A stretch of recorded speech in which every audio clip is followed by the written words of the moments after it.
Hello, everyone. Welcome to Rebecca and Rebecca. My name is Rebecca Yager, and with me today is Rebecca Reed, and we are the Rebeccas here, and we are excited to welcome Ann Marie Stewart, the author of Out of the Water. Welcome, Ann. Hello, I'm glad to be here today with the Rebeccas. We're glad to have you. Could you tell us a little bit more about yourself before we dive in? I live on an 11-acre sheep farm and I raised two daughters who are now adults. I also enjoy directing musical theater, teaching private voice, and writing, obviously. I've also been a teacher for many years, so when you combine all that, it makes for educational writing or dramatic writing. So I was about to say, how do you have time for writing with all those activities? I would say, well, the pandemic really kind of helped shut everything else down. Wasn't a lot of theater going along. So it kind of focused in, and ironically, in the novel I was writing at the time, I was writing about the 1918 pandemic. So didn't know I was going to be really living one. That's amazing. What a coincidence there. Yes. So. All right, well, we're going to start with just a little bit of fun facts about you before we talk more about Out of the Water, which was a book that both Rebecca and I really enjoyed and loved. But fun fact that intrigued both of us is you're an award-winning, besides being an award-winning author, you have won a Grammy Award? Yes, along with 140 other singers. And it's not for a Santana, who won that year as well in another category. It was actually with my husband and I were singing with the Washington Oratorio Society, now Washington Chorus. And it's actually Benjamin Britten's War Requiem. So we're not talking flashy here, but it was a great work, and it coincided with the anniversary of World War II, and it was a very emotional and moving experience. Wow, that's wonderful. So you sing too. Is there anything you can't do? I'm trying to figure this out. Oh no, there's a lot of things I can't do. There's another Ann Marie Stewart in my town, and she's a doctor. And sometimes people come up to me and say, I didn't know you were a doctor too. No, I'm not. Oh, no, at the rate you're going, throw that onto your resume here. You're not a doctor, but you could write about one. I did. I wrote about a nurse, but yes. Yeah. So there you go. That counts, I think. I think so too. One of the questions that intrigued us when we talked about you wanting to become a writer, and you said you always considered yourself a writer, you wrote a piece called The Life of Bonded Lead, which is about? Well, to me, everybody's a writer. And so you get creative writing assignments in elementary school, and I loved first person perspective. So yes, I wrote the story about a pencil and how he was shriveling and going smaller and smaller, and then he's gone. I love that. And that was elementary school. So. Oh yeah. That's really funny, because I remember writing a story where I was a tire on a car from the tire's perspective. So yeah, interesting. That is interesting. I don't think I've been that creative with my creative writing assignments. Our teacher always gave us these odd prompts, and that was one. We had to pick an inanimate object and become that object and write it from first person. Interesting. Love that. Yeah. Speaking of the writing process, I'm diving now in. One of the things I thought was good advice for other writers you gave about research and writing, and to make sure they're separate, because one can get in the way of the other. I find one of the greatest research tools to be the internet. One of the greatest writing inhibitors is the internet. So and then also the act of writing versus the act of researching is actually very different. And though it's very interesting to quickly go for that question, the answer to that question, you'll be down a bunny trail. And so what I try to do is I'm writing along, and then all of a sudden I'm in the Crimea and I need to know what the temperature is in Moscow or Simferopol, and I need to know about November 15th or so, what the weather might be like. I highlight that in yellow and just keep going. And then later on, I go back through all those yellows and do a bunch of research and additional facts. Well, for those of us who love research, that's got to be a really fun day to actually be able to go back and go play with all the research you have. Well, I find it interesting. If I do too much research, I feel like my brain's on steroids or something. I'm just like, and it's too full and too much. So I've got to kind of pace when I go insert the facts and go back and just measure it. That's more for right now, a nonfiction book I'm writing, but yeah. A lot of research usually comes with nonfiction. So yes. Yeah. That's good. Another thing you talked about, which I thought was really interesting, was comparing the editing process to sculpture, to sculpting, the way the book to the form comes out. Right. And I mean, I've heard that people that are sculptors, which I am not, they're really just taking off to find the shape. And as I'm writing, a lot of times I'm just, okay, this sounds a little bit gross, but I barf on the page. You know, I really just, because so many people get really intense about, well, that sentence has got to be perfect now. No, it doesn't. And you're really inhibited by writing then. So if you just write and write and write, the character starts to take shape, and then you scrape away what is unnecessary. That's probably one of the things that I enjoy doing the most, is just being able to then cut. My first novel, the one that won a Christie, Stars in the Grass, the first time an book doctor read it, she said that I needed to take it from 102,000 words down to 85,000, which is a significant cut. Almost everything can be improved by less is more. And I took it to 88,000, I think, and it was a better book. So yes, scraping away, because the author knows so much more than the reader, but the reader doesn't need to know all that. It becomes imbued into the character and the setting. Right. I agree with that. And I know my friend Rebecca over here tends to write a lot of words as well. And we'll have to learn the fine art of sculpting. I'm working on that.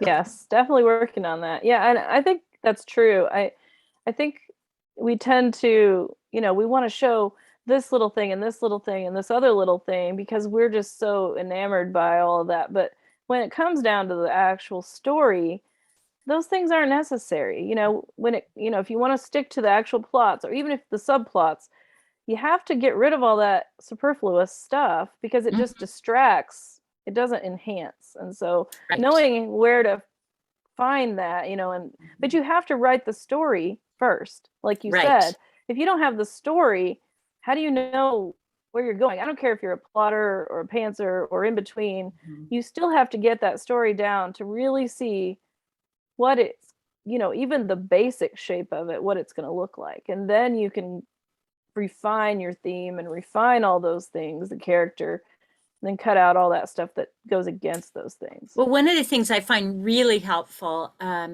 is having a writer group or having another reader, because a lot of times they'll say, wow, I want to know more about this. And then I'll go, well, I know a lot more about that. I could put more in there. Or if I kind of faked my way through that part because I didn't get it myself, then I got to go back and do more research. And then if they're going, yawn, that's too slow for me, too much detail, then I know I've got to, as they say, kill the darlings. It's got to go, just get rid of it. It is a interesting process at times, sculpting the manuscripts.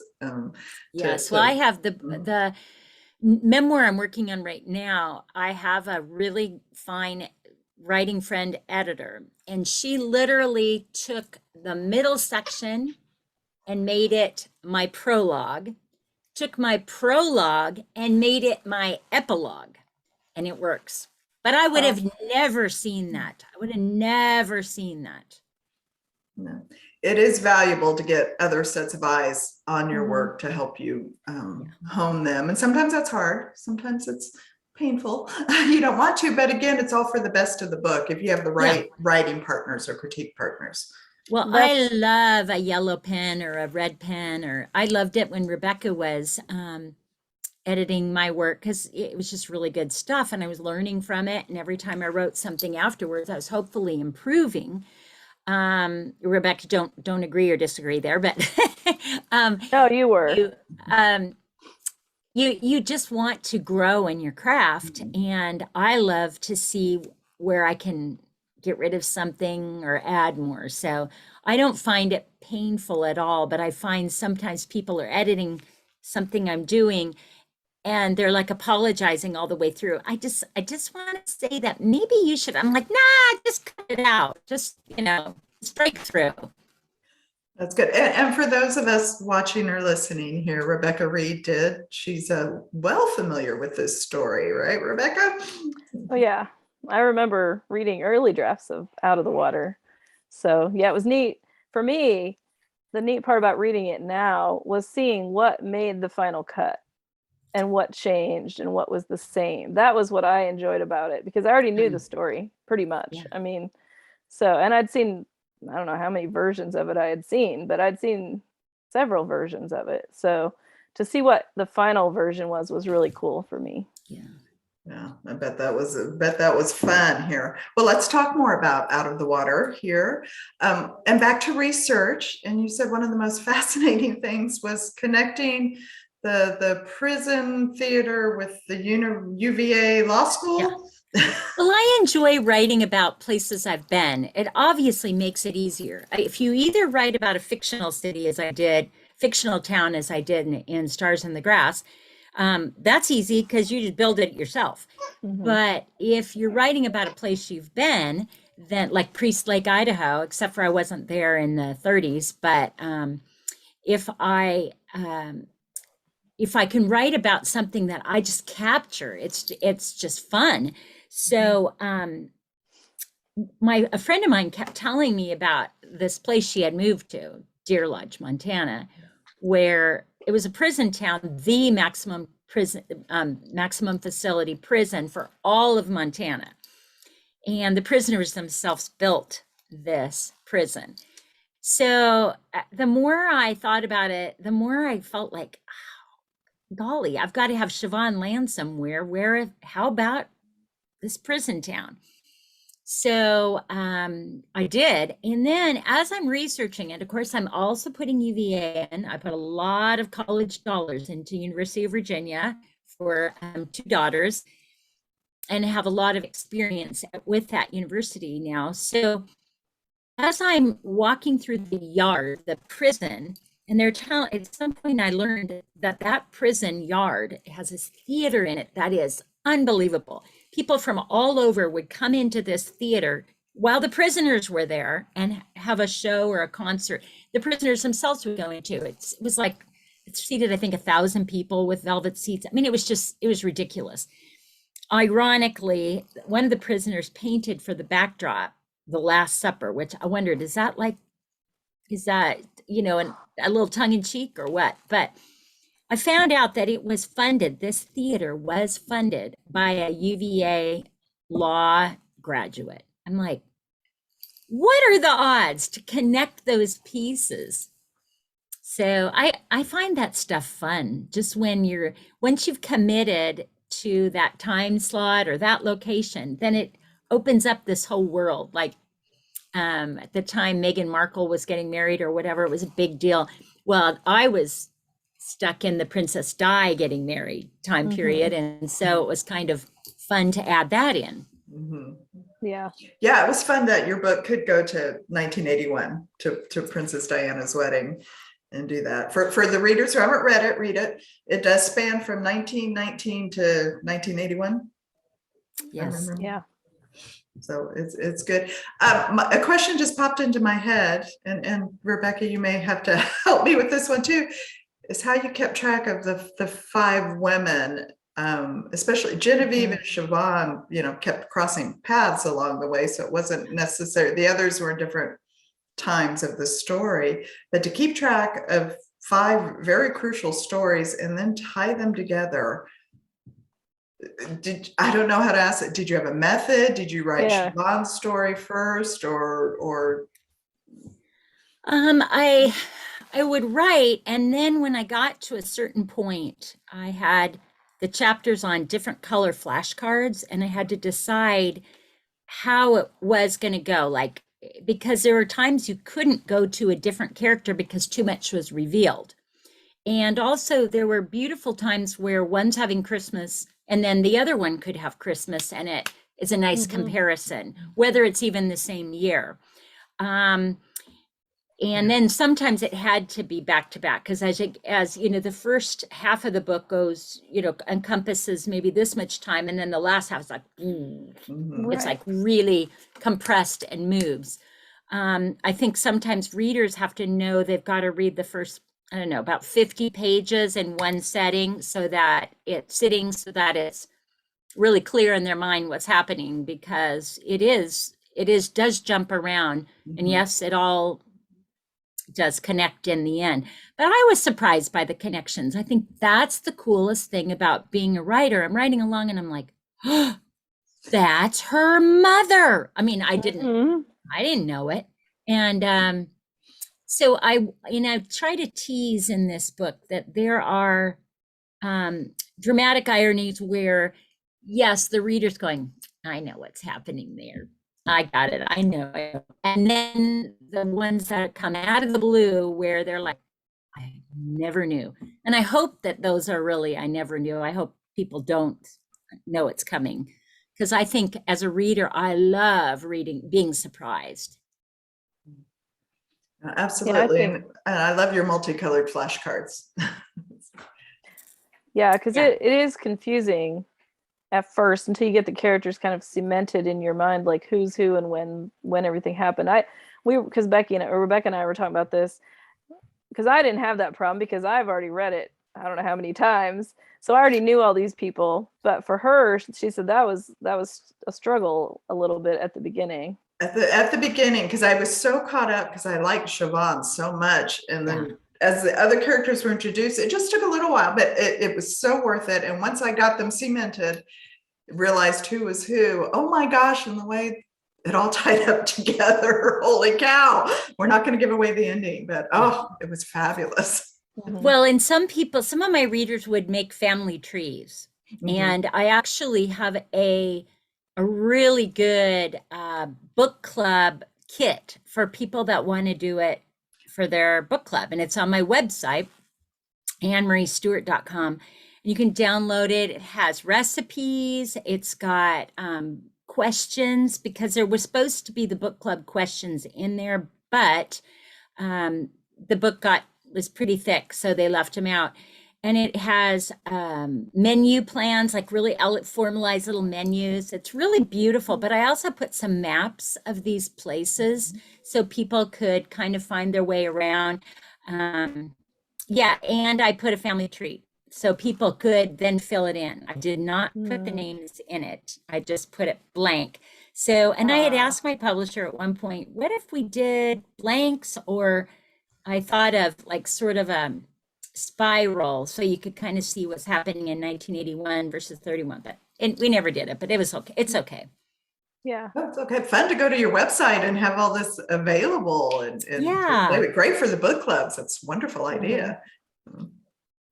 Yeah, I agree with you, Anne, though. One of the things I enjoy the most is that it's just exactly what you said, is like I'll be writing and I'll be like, oh, now I know who this person is, where they came from, or what they're, why they're even in this story. And I'll be talking to my daughter about stuff, and I'll be like, guess what I discovered today? And she thinks it's hilarious because, it's like, you're the writer, Mom, you should know this. No, it doesn't work that way. So I get that. No, I can remember at a certain coffee shop telling one of my best friends, I just found this out. It's like a big secret. Yeah, I agree. I love that too. It is fun to write to discover what's going to happen next, even the authors. Yep. To do that. One of my favorite things that I saw in the questionnaire also was you wrote your first book, and obviously great success, and then your agent says, so what's next, or your editor, and you had no idea, and out comes this book.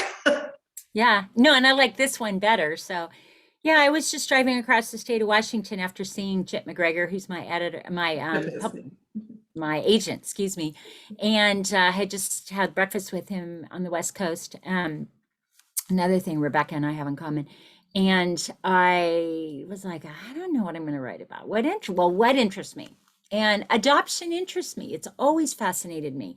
I have one cousin on one side of the family that was adopted, and then I have two on the other side.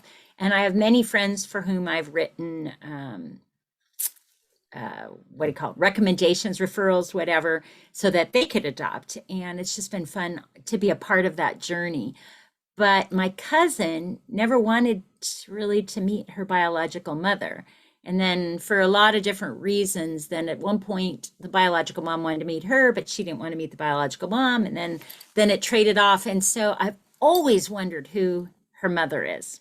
And I think she'd still be alive. And I'd always wanted to meet her, but I don't think I will.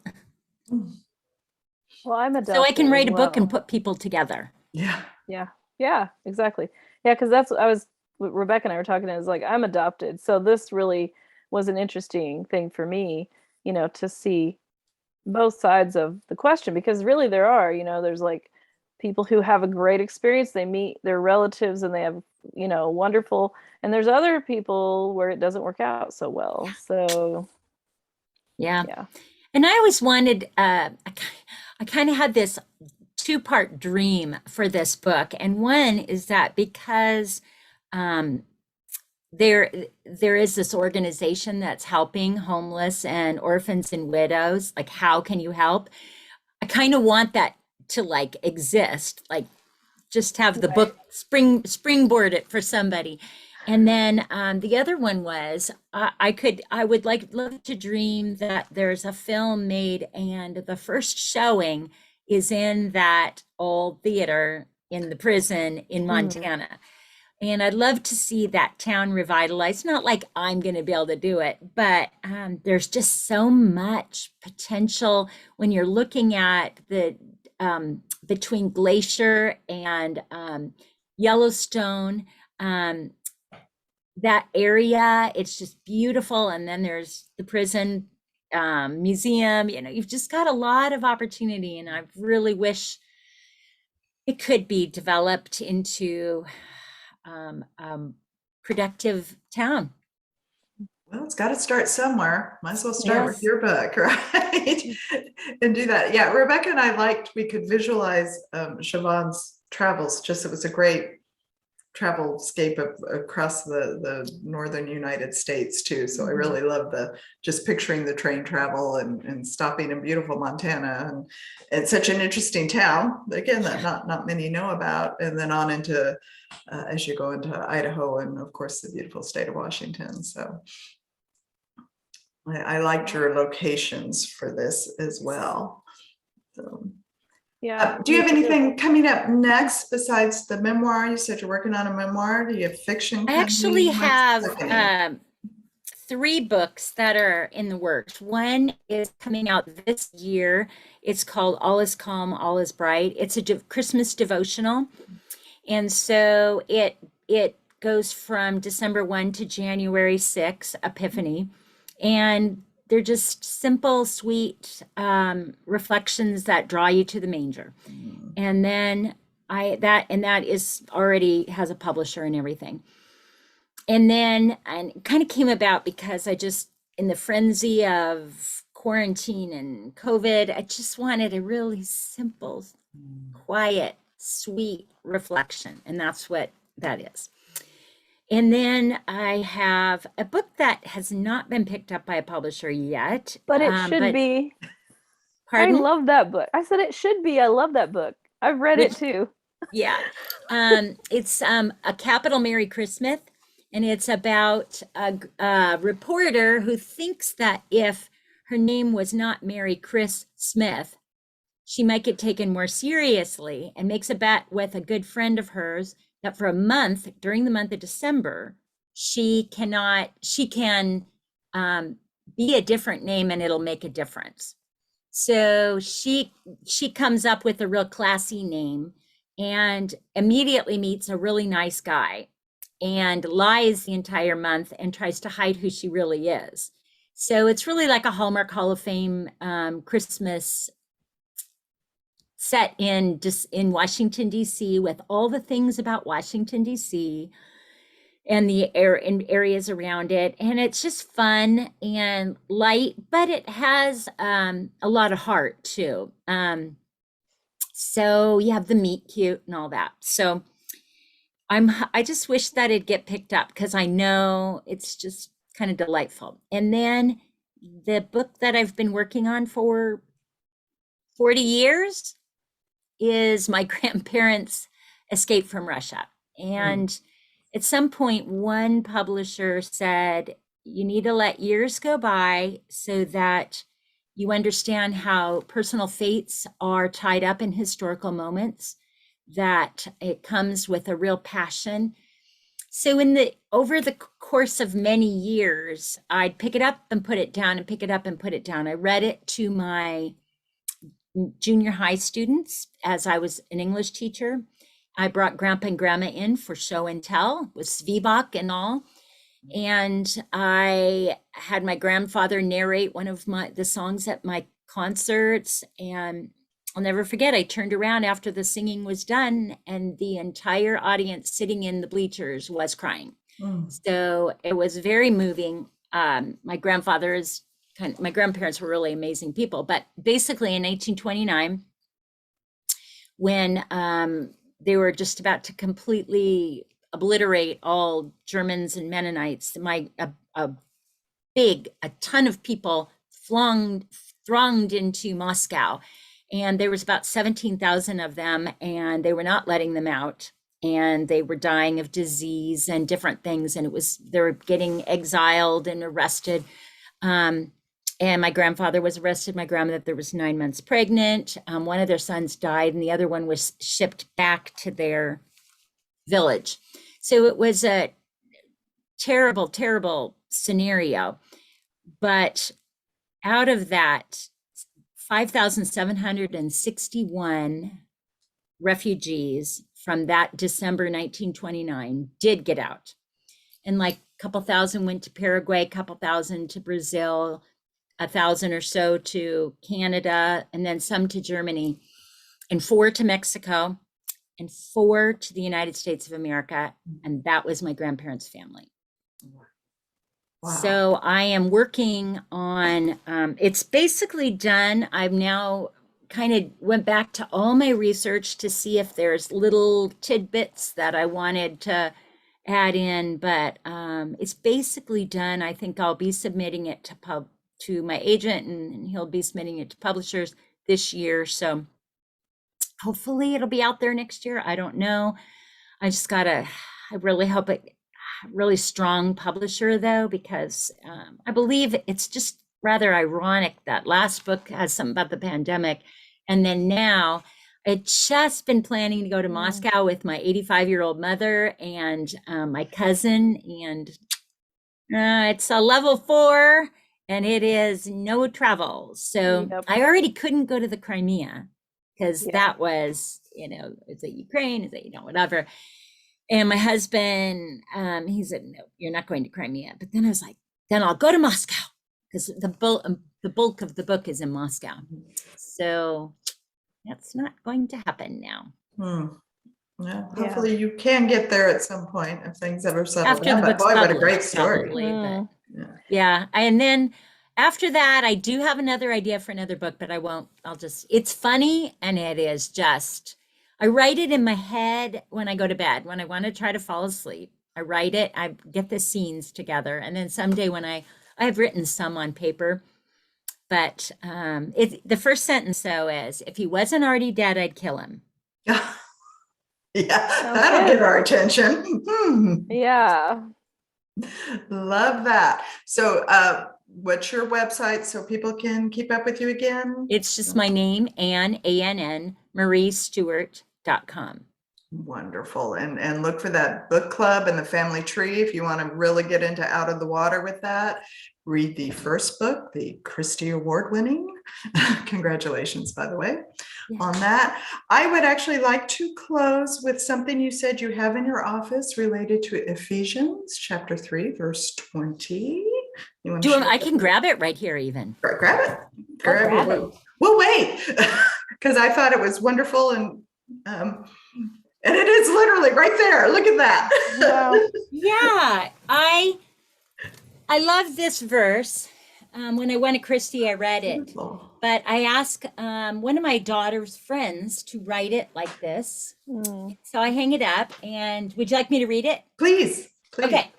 Now to him who is able to do immeasurably more than all we ask or imagine, according to his power that is at work within us, to him be glory in the church and in Christ Jesus throughout all generations, forever and ever. Amen.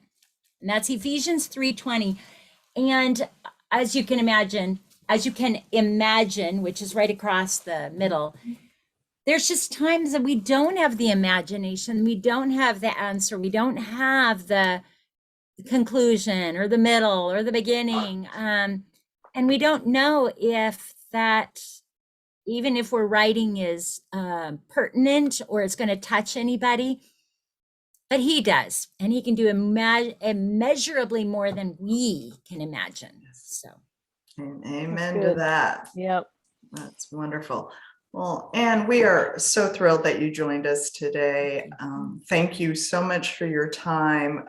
We'll have this information and we'll put the link to this YouTube video and the podcast at RebeccaandRebecca.com. And we will link to Ann Marie's website if you didn't get AnnMarieStewart.com out of all this. And we'll look forward to future books, and we'll look, All Is Calm, All Is Bright should be out later this year. 2022. Yep, it'll be about August, I think. So you can buy it for Christmas presents and just give it to people. Just kind of a quiet, sweet way to walk all the way to Bethlehem. I love that. Thank you again so much for your time. Right. We'll see you all next time on Rebecca and Rebecca. Bye. Okay. Bye-bye.